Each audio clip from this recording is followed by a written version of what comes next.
I can't tell you what our best rate is, not because it's a game, but I don't know what you're looking for here.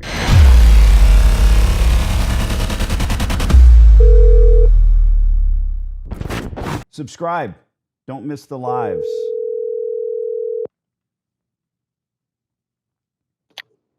Hello. Dawn, it's Danny the laundry guy. How's it going? Danny, I'm good. How you doing? That's a good last name you've adopted. Well, we've talked twice, so I figured maybe you saved my number, Danny D'Angelo.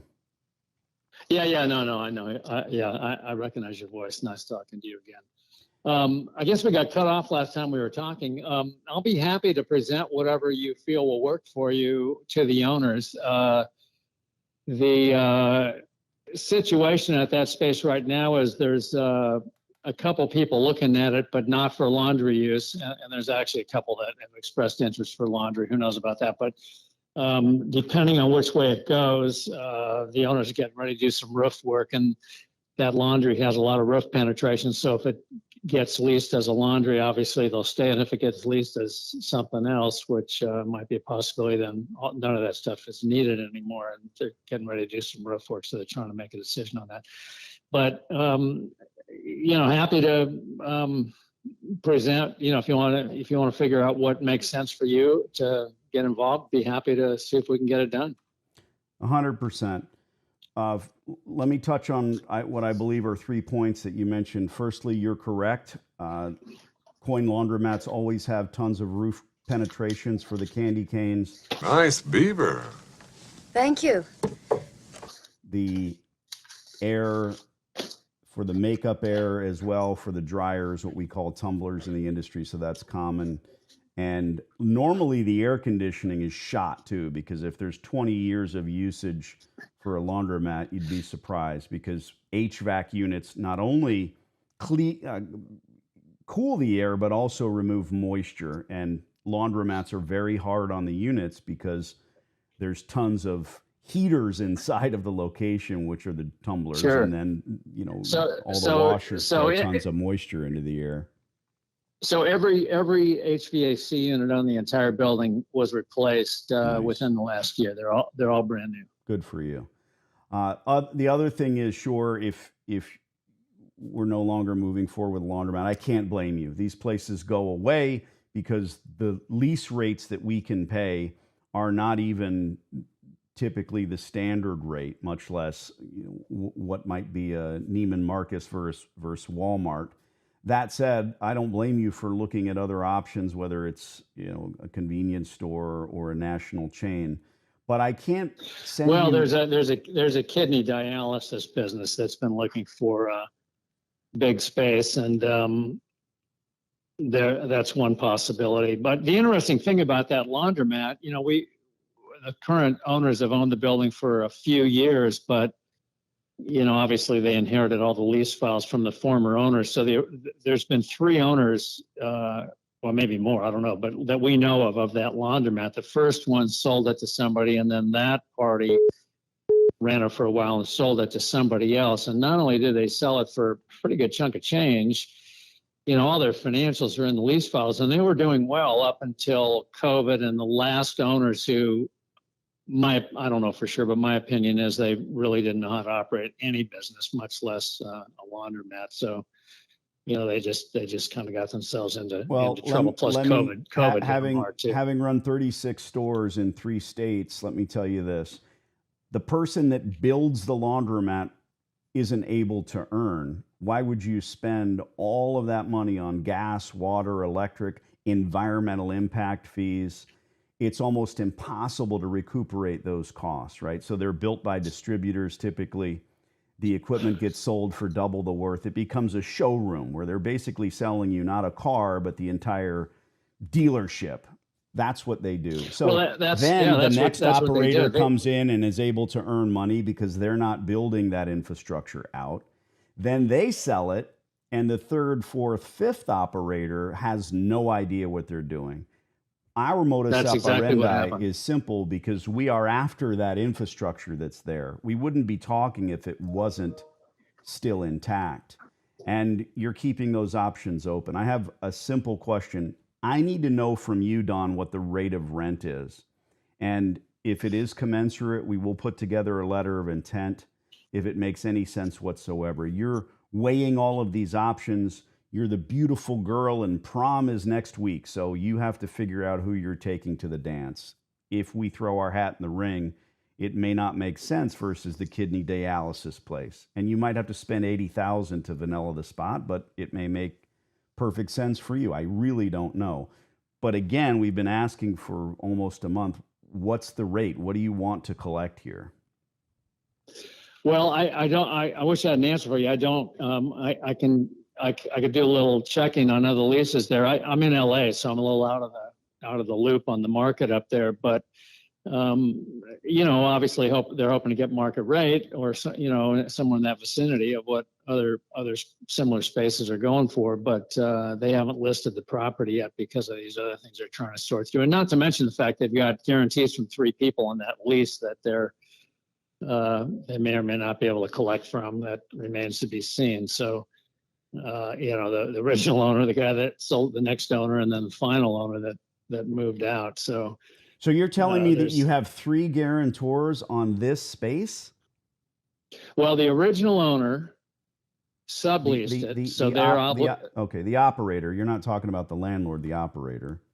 The owner of the laundromat, and I don't know. I think they're the ones that, I don't really know who built it out. It's been there a while, so it could have been even somebody else besides them. I don't really know. But anyway, on the leases that we have, the original operator, which goes back several years, sold it to somebody called, I think it was Battleborn Patriots or some name like that, and then obviously there was individuals involved, and then they in turn, after operating it for some period of time, sold it to the latest people, and each one of them was individually on the lease, and their lease obligations continued because they assigned their lease. They didn't cancel their lease. So now, well, who knows? I understand every word, but that's neither here nor there, nor does it have anything to do with us moving forward. If they want to try to collect on 4 operators ago because they're still guarantors, okay. Well, yeah, but I mean, that's just why it hasn't been. And the other reason it hasn't been listed is we are not happy with the broker we've been using up there, and we frankly haven't found another one that we think is. Well, why list it when you've got someone on the phone who wants to remain with the same defined use? I'm after the infrastructure. Don't forget, the gas, water, electric is there. It is commensurate and appropriate for our business. The difference with us, Don, we're going to spend well over $300,000, maybe $500,000 in F&E. The furnishings and equipment for us is washers and dryers. Sure. And then we're going to market the hell out of this place, and we're going to bring the consumers back in. Every consumer in a laundromat, it's a word of mouth thing. It's all WOM, and they've already found another service center. No one drives around with dirty laundry in their trunk looking for a laundromat. They already know where they're going. So we need to drive, bring them back kicking and screaming. We need rent abatement for a decent period. Again, it may not work, but my brother, you've got my cell phone. I sent you an email. I just need to know what your rate is. So let me know where you're at. Well, I can tell you the owners are not going to tell me what their lowest and best rate is, because I don't even know if they know, but I will definitely. So let me know what the rate. I can't. I mean, this isn't a tactic. I'd like to give you 75 cents a square foot and gross rate, but that isn't going to happen. It's 2022. So at the end of the day, I can't tell you what our best rate is, not because it's a game, but I don't know what you're looking for here. And if they do have other offers on the table, my first inclination is say, good luck. But I'm not excited about the space just because there's infrastructure there, but I do know it would be great for us. It'd be a shame if it went away, but then my other stores would be elevated. So again, there's no offers at the moment, but there's conversations. Okay. I mean, obviously people are calling because I'll put a letter of intent in your hands in an hour, but I need to know what your rate is. This is my cell phone. Feel free to text me what it is, but that's the jumping off point. Otherwise, I'll call you in another week. Well, I mean, until the property gets listed, I don't think I'm going to have a rate. I mean, I can tell you a rate I'd like, but it's probably not what you want to pay. So I don't know what it would mean. You know? Well, if you're insane and you want $2.75 a square foot because that's market rate, not for LA, but for Reno, Nevada, I'll tell you a laundromat can't survive there. You understand the difference. I'm not a nail salon, right? I don't have 27 employees doing work. I'm not a dollar store where I'm buying stuff for 50 cents, selling it for double. I'm a laundromat. So I do half my business on Sunday. I play catch up the rest of the week. We're your best possible operator for a laundromat. But again, I just need to know what the rate is. You can text it to me. You can let me know, and then we'll go from there. Okay, I don't think I'm going to do that until the property's listed, because I'm just not, I don't have that authority to make up a number, and they don't know what the number should be. I mean, if they do list the property, they're going to probably ask the broker to do some kind of market study and come up with a recommendation. So, you know, Great. All right. We can all sit on our hands, but you're the listing. You're not the listing agent. You're the broker. You're the guy that knows. Ask somebody at the top in the Monday meeting and find out what the rate is. That's all I'm asking for. So I have. They don't really know. None of them live in Reno. None of them are familiar with the market. What would you do if you were me? You want me to write an offer for 75 cents? Figure out. Get ignored? Well, 75 cents isn't going to work, because if 75 cents, it would lease in 5 seconds. But something that makes sense, that you think would make sense for everybody, that's fair, that'll work for you. My debt service, my debt service on the equipment will be thrice that, and I know that. Well, because we're not trying to. Your last 3 operators limped this place along with old, nasty equipment and poor operating procedures. That's not us.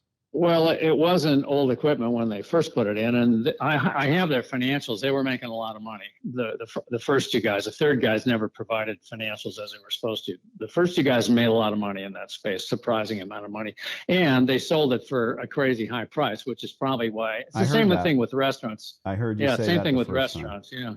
All right, Don. Thanks for the time. Text me when you have a rate. You bet. Thanks. All day. This is what I do. Look, if I turn this into a 60-second TikTok, what are you going to see? You're going to see the shenanigans of a broker. Hi, I'm Danny. And this would turn into a 60-second TikTok of a broker saying, I don't know. That's comedy. I'm not sure. What was it, 3-4 times that I asked him, what's your rate of rent? That'd make a great TikTok, wouldn't it? That'd make a great YouTube short, wouldn't it? I'm not an entertainer. I might be entertaining, but I'm not an entertainer. I'm a lease negotiator. I didn't start that way. I started by buying a laundromat for $250,000. Wow, what a mistake. I didn't know that. I was young. I had the money. I always had good jobs, stands for just over broke. I put money away. Then I started on a real estate ladder, most of it in Mexico, where I did really well, extremely well, because of the volatility down there. So here I am, this guy with money, much younger than I am now, and I'm going to go out and do a brick and mortar business. Why not laundromats? There was no information. There weren't a dozen channels on YouTube about it, I'll tell you that. So, found a broker, bought a laundromat for 250 grand. Wow, what a mistake. Because my next door, I would learn from that one. I'm the kind of guy that said, well, this place is horrible, it's not making money, I was lied to in every way. Should I just run away or sell it? By the way, it was 300 grand. They're always 300 grand. I thought I was getting a deal at 250. I wasn't. The employees that were working there, getting paid under the table, fired them day 2. Started fixing what needed to be fixed, not in the equipment, but the procedures. Zero advertising. The biggest thing on the front glass on that store, is a 3,000 square foot store, was the phone number. Can you imagine? This previous operator thought that when someone's standing in front of the laundromat, the one thing they needed to know was the phone number. From there down, everything was wrong, and I fixed it. Then I realized when I was retooling that store that I needed to start looking at other laundromats, at other locations, starting in the Phoenix area. And I did. And I started scooping them up by doing what I do now. I was begged, kicking and screaming, almost 20 years ago, Danny, can you call Landlords for me? How's that gonna work? Well, it does. You're seeing the end result. I don't publish all of the wins because those are ongoing consultations with people like you. And they don't get the attention that a short video of this guy saying, I don't know what my lease rate is in my own property, I'm in California. Me go, oink, zoink. That gets a lot of attention. God bless you. The realities of this, you need to sign a lease before you take another step. Then you bring the distributors in and say, look, silly, I have a lease. I own this space. Let's see what you can do for equipment. These distributors are now going to step in line, give you the proper pricing so you can retool that store. Then procedures. How are you going to advertise? It's not easy. Coat drives, barbecues, that sounds simple. It is, it's just not easy. This is a phenomenal business. Try to look up facts, figures, try to figure out just this. Go research how many laundromats exist in the US. There are no known facts. Even the associations surrounding this industry don't know. Why? Because so many small laundromats in these tiny hamlets sit there, 2nd Street back from Maine, without a telephone. Therefore, they're not listed in Google, they're not listed on Yelp, and they're just falling apart, slowly becoming more and more decrepit. On this call, we had Dawn saying, oh, it's a great business, they made tons of money. Don't sell me, dude. Tell me what your rate of rent is, and if it makes sense, we'll send you a letter of intent, and my student on the call will own that laundromat. There is work to be done. Dig in. Grab my course, let's consult, let's talk. That's what I've become. I'm Danny D'Angelo, I'm the no shit guy, and that's why you love me. I got more calls to make. Ciao.